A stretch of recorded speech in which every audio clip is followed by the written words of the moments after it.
ஒடுக்கப்பட்டவர்கள் சார்பாக கேட்கிறேன் உரிமை, அடைக்கப்பட்டவர்கள் சார்பாக கேட்கிறேன் உரிமை, ஒடுக்கப்பட்டவர்கள். வணக்கம். அதாவது நேற்று முதல் நாளிலிருந்து, நேற்றைக்கு முதல் நாள் நேற்று எல்லாமே தி வயர் பத்திரிகை வெளியிட்ட ஒரு கட்டுரை. நீட் தேர்வு விஷயமாக நாடு கொந்தளித்து போய் கிடைக்கிறது. 25 லட்சம் மாணவர்கள் தேர்வு எழுதிய நீட் தேர்வின் முறைகேடு வெளிவந்து சந்தி சிரிக்கிறது. பாரதிய ஜனதா கட்சி மோடியின் ஆட்சியினுடைய மோடி ஆட்சி மட்டுமல்ல, பாரதிய ஜனதா கட்சி ஆளுகிற மாநிலங்களுடைய ஊழல் புழுத்து வெளியே வடிகிறது. புழு வச்சிருச்சு. இதுல யோகி ஆதித்யநாத் எடுத்து வைத்த ஒரு மூவ் தான் இன்றைக்கு மிகப்பெரிய விஷயமா வெளிப்பட்டு, இந்த வயர் பத்திரிகை அதை மிக அற்புதமாக இந்த ஊழலை மிக அருமையாக வெளியே கொண்டு வந்திருக்கு. எப்படியெல்லாம் ஏமாற்றி இருக்கிறார்கள், இதன் பின்னணியில் குஜராத் RSS என்ன செய்திருக்கிறது, எப்படியெல்லாம் மாணவ சமுதாயத்தையே எதற்காக ஏமாற்றினார்கள், மாணவ சமுதாயத்தை எப்படி இளைஞர்களை ஏமாற்றி இவர்கள் பழி தீர்த்திருக்கிறார்கள் என்றுதான் சொல்ல வேண்டும். OBC SC ST பிரிவு மாணவர்களை பழி தீர்த்திருக்கிறார்கள் RSS என்றுதான் நாம் சொல்ல வேண்டும். இதுல யோகி ஆதித்யநாத்துடைய மூவ் என்ன, பாரதிய ஜனதா கட்சி ஆளும் மாநிலங்களுடைய மூவ் என்ன, அதுல RSS-னுடைய நெருக்குதல், அவர்களுடைய ஃபார்முலா, அவங்க எந்த கம்பெனியை கொண்டு போய் வச்சுக்கிட்டு என்னென்ன வேலையெல்லாம் பண்ணியிருக்காங்க அப்படிங்கிறத பற்றி தான் பேச போகிறோம். எல்லாமே வெளிப்பட்டு விட்டது. இந்த வயர் பத்திரிகையினுடைய கட்டுரையை தமிழகத்தினுடைய முன்னணி பத்திரிகையாளர் திரு சத்யராஜ் மிக அற்புதமாக சில சேனல்களுக்கு பேசி வருகிறார். அதிலிருந்து எடுத்து சில விஷயங்களை நான் உங்களோடு விவாதிக்கிறேன். இது வாய்ஸ் ஆஃப் தமிழ் வழங்கும் பேச்சுரிமை சேனல். சேனலை சப்ஸ்கிரைப் பண்ணிட்டு மறக்காம பெல் பட்டனை அழுத்துங்கள். கமெண்ட் செய்யுங்கள், ஷேர் செய்யுங்கள், பிடித்திருந்தால் லைக் செய்யுங்கள். இப்ப நம்ம நிகழ்ச்சியை பார்க்கலாம். அதாவது யோகி ஆதித்யநாத் என்ன பண்றாரு,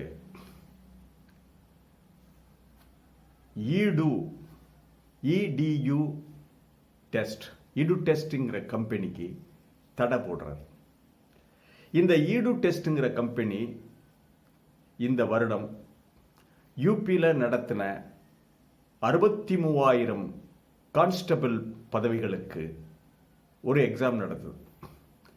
இந்த EDU எக்ஸாம், இந்த கான்ஸ்டபிள்களுக்கான தகுதி வினாத்தாள் ப்ரிப்பேர் பண்ணுறது, அந்த வினாத்தாளின் அடிப்படையில் தேர்வை நடத்துவது, அந்த தேர்வுக்கான முடிவுகளை வெளியிடுவது, இது எல்லாமே இந்த கம்பெனிக்கு கான்ட்ராக்ட்கள் கொடுக்கப்பட்டிருக்குது. இந்த கம்பெனி நடத்துது. இதில் கொஸ்டின் பேப்பரை லீக் பண்ணுறாங்க கம்பெனி. கொஸ்டின் பேப்பர் லீக் ஆகின உடனே இது 63,000 கான்ஸ்டபிள் வேலைகளுக்கு 42 லட்சம் யூபி இளைஞர்கள் பரீட்சை எழுதுறாங்க. இந்த 42 லட்சம் பேர் பரீட்சை எழுதுகிற இந்த மிகப்பெரிய இந்த நெட்வொர்க்கு இவன் அசால்ட்டா கொஸ்டின் பேப்பரை வழக்கம் போல் லீக் செய்கிறான். இதுவரைக்கும் 75 தடவை இவன் கொஸ்டின் பேப்பரை இவன் லீக் பண்ணியிருக்கான். இப்பொழுதுதான் ஆதித்யநாத் இந்த கம்பெனியினுடைய நடத்திய இந்த டெஸ்ட்டை தூக்கி எறிஞ்சு இதை பேன் பண்ணி, இந்த கம்பெனியையே இந்த குஜராத் கம்பெனி உள்ளுக்கு வரக்கூடாதுன்னு சொல்லி தடை போடுறார் யோகி ஆதித்யநாத். ஒரு செக்கை தூக்கி தன்னுடைய ராணிக்காயை தூக்கி வைக்கிறார் ஆட்டத்தில். மோடிக்கு எதிராகவா இல்லது உண்மையிலேயே இவர் யோகி ஆதித்யநாத் யூபி இளைஞர்களை காப்பாற்ற வேண்டும் என்று செய்தாரா? அது அடுத்த கட்டம், அதை பார்ப்போம். இந்த EDU டெஸ்ட்ங்கிற இந்த கம்பெனியை பற்றி நம்ம தெரிஞ்சுக்கிறோம். இந்த கம்பெனிக்கு சொந்தக்காரர் பெயர் வினித் ஆரியா. இவங்க அப்பா பேரு சுரேஷ், அதாவது சுரேஷ் சந்திர ஆரியா. இவங்க அப்பா பேரு சுரேஷ் சந்திர ஆரியா. ஆரிய சமாஜத்தினுடைய ஒரு முக்கியமான பவர்ஃபுல் மனிதர். இந்த ஆரிய சமாஜ் தான் RSS-னுடைய முன்னோடி அமைப்பு. தோற்றுவிக்கப்பட்டு 200 ஆண்டுகள் ஆகுது. RSS-க்கெல்லாம் முன்னோடி அமைப்பு இந்த நம்ம ஊரில் இருக்கும்ல கருப்பணசாமி அங்கே இங்கே நம்ம கிடா வெட்டி பொங்க வைக்கும்போது கிடா வெட்டும் போது முன்னோடி தெய்வத்தை வணங்கப்பாங்க. அதே மாதிரி முன்னோடி தெய்வம் தான் இந்த ஆரிய சமாஜ். ஆரிய சமாஜ்னாவே புரியுதா என்ன அர்த்தம்? ஆரியர்கள், ஆரிய சமாஜ். இதில் ஒரு முக்கியமான பதவியில் இருப்பவர், ஆர்எஸ்எஸோடு மிகப்பெரிய நெருக்கத்தில் இருப்பவர் சுரேஷ் சந்திர ஆரியா. அவருடைய பையன்தான் வினித் ஆரியா, குஜராத்துக்காரங்க. இவர் தான் இந்த கம்பெனியை ஆரம்பிக்கிறார். ஆரம்பித்து இன்று நேற்றல்ல கடந்த 10 வருடங்களாக பாரதிய ஜனதா கட்சி ஆளுகின்ற எல்லா மாநிலங்களுக்கும் சென்று அங்கே எல்லாம் எக்ஸாம் ப்ரிப்பேர் பண்றது, எக்ஸாமுக்கான வினாத்தாள்களை அவங்க கொடுக்கிறது, அந்த எக்ஸாம் நடத்துறது, அதற்கான தேர்வு முடிவுகளை வெளியிடுவது, எல்லாமே அரசு வேலைக்கு அரசு அதிகாரிகளை இவன் தேர்வு செஞ்சு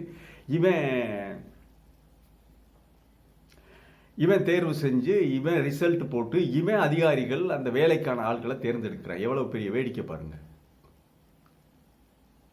ஆச்சரியமா இல்லை? இவன் இப்படி 2018ஆம் ஆண்டு பீகார்ல நடந்த ஒரு பீகார் அரசனுடைய, அப்ப நிதிஷ்குமார் பாரதிய ஜனதா கட்சி கூட்டணி அரசு தான். நிதிஷ்குமாருக்கு நெருக்குதல் கொடுத்து ஆர்எஸ்எஸ் இவனுக்கு ஒரு கான்ட்ராக்டை வாங்கி கொடுக்குறாங்க 2018.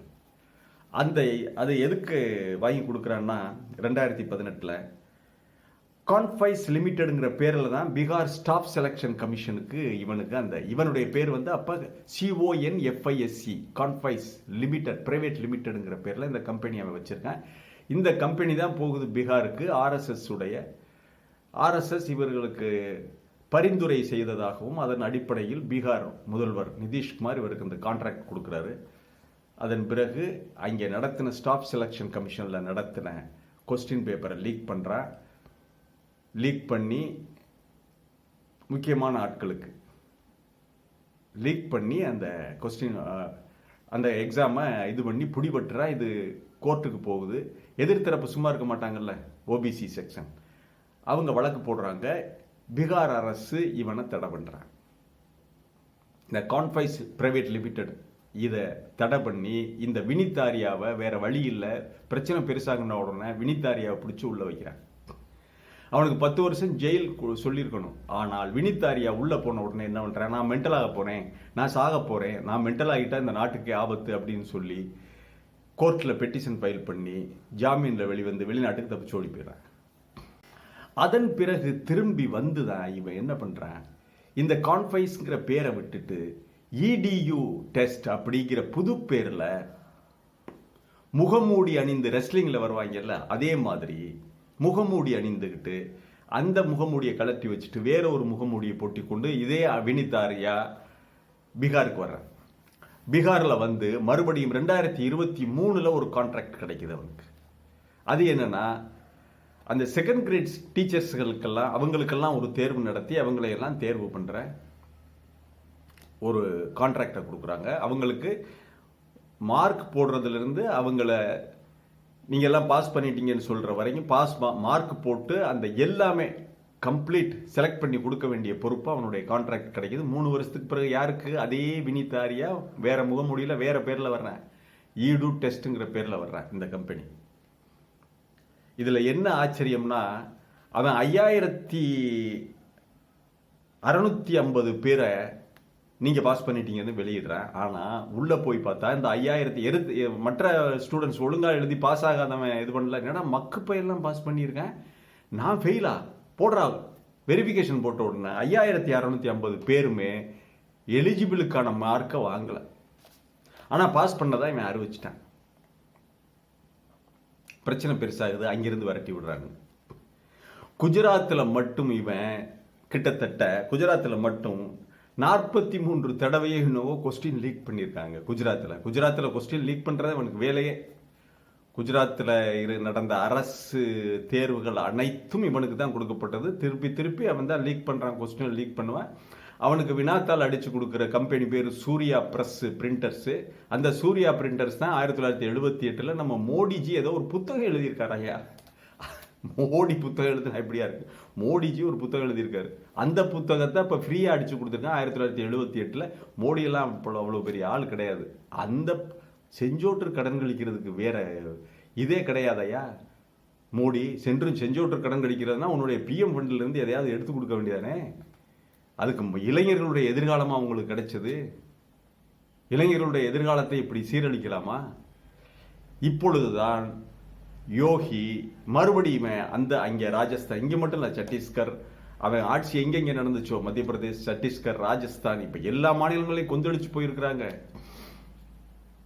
இது எலெக்ஷன் நடந்துகிட்டு இருக்கும் போதே இந்த பிரச்சனை வெளியே வந்துருச்சு, மூடி மறைச்சிட்டாங்க. ஏன்னா ஃபுல்லா எலெக்ஷன்ல வட மாநிலங்கள் அடிபட்டுரும்னு தெரிஞ்சு மூடி மறைச்சிட்டாங்க. இப்பொழுதுதான் வெளியே வந்தது, வயர் பத்திரிகை வெளியிட்டு விட்டது.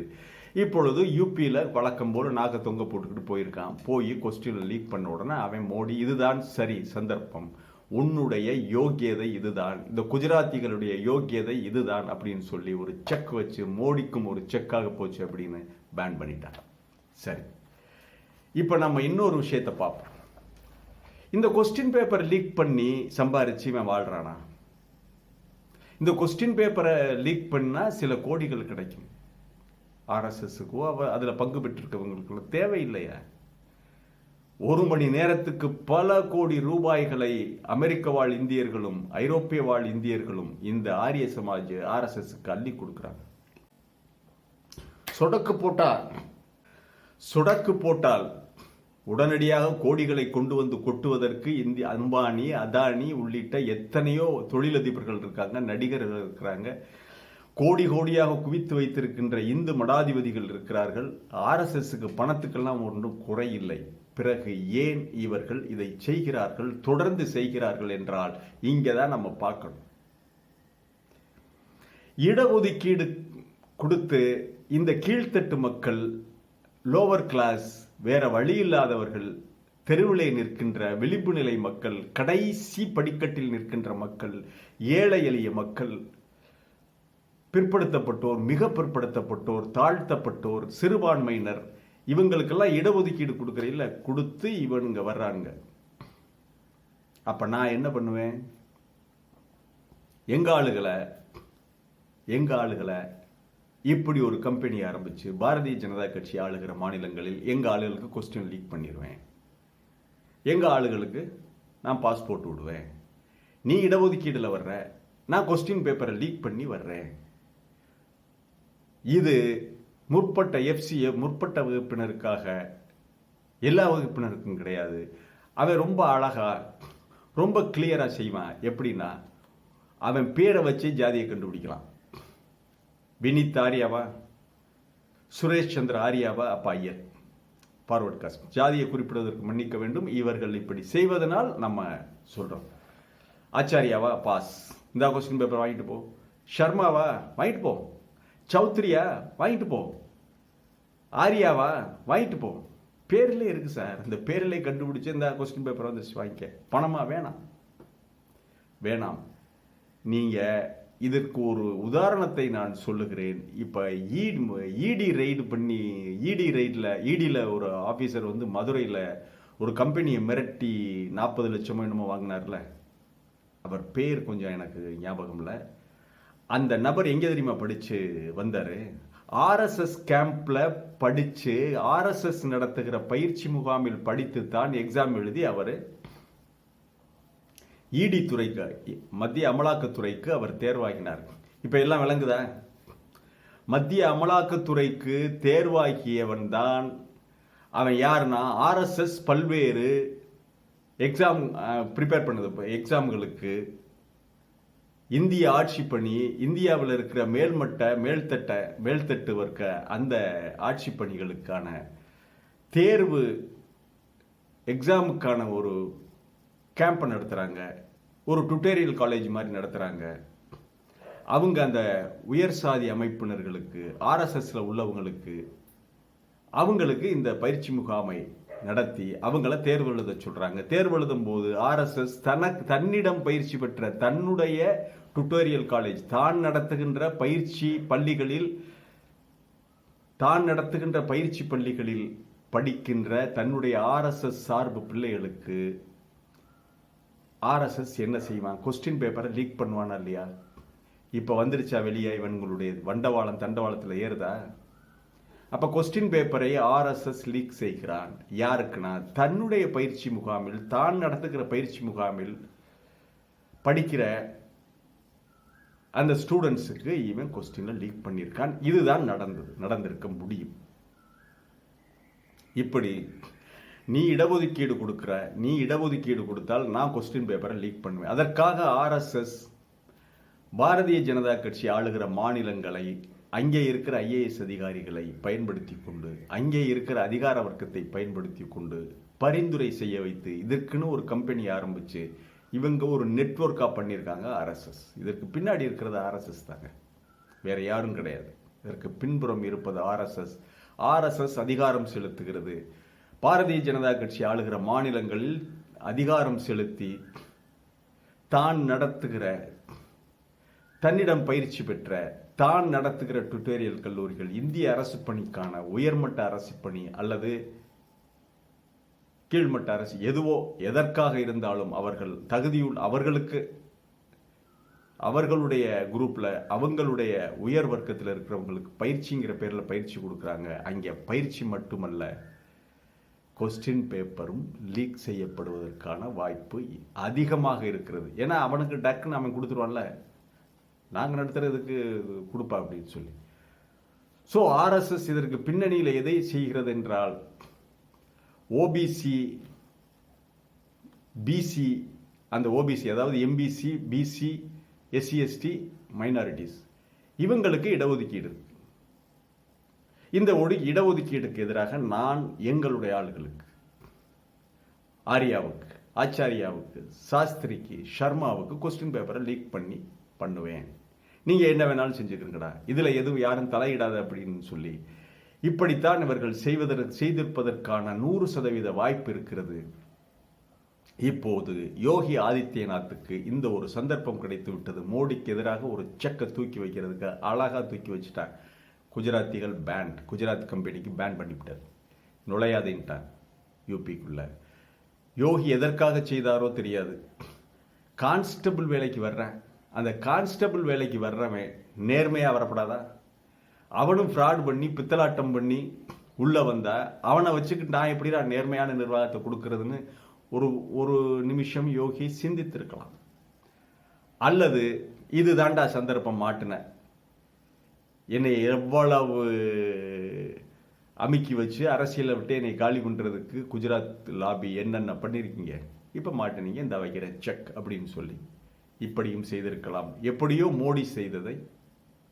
மோடி இந்த கம்பெனியை பேன் செய்ததை நாம் வரவேற்கிறோம். அவங்களுக்குள்ள அடிச்சுக்கிட்டு பிச்சுக்கிட்டு இவங்க காலியாகிறதுக்கான, இந்த கூடாரம் காலியாவதற்கான ஒரு அறிகுறி தென்படுகிறது. ஆர்எஸ்எஸ் என்ற ஆக்டோபஸ் உடைய கொடுங்கரம் நமக்கு தெரிந்து போய்விட்டது. எப்படியெல்லாம் இவர்கள் செய்வார்கள் என்பது வெளிப்பட்டு விட்டது.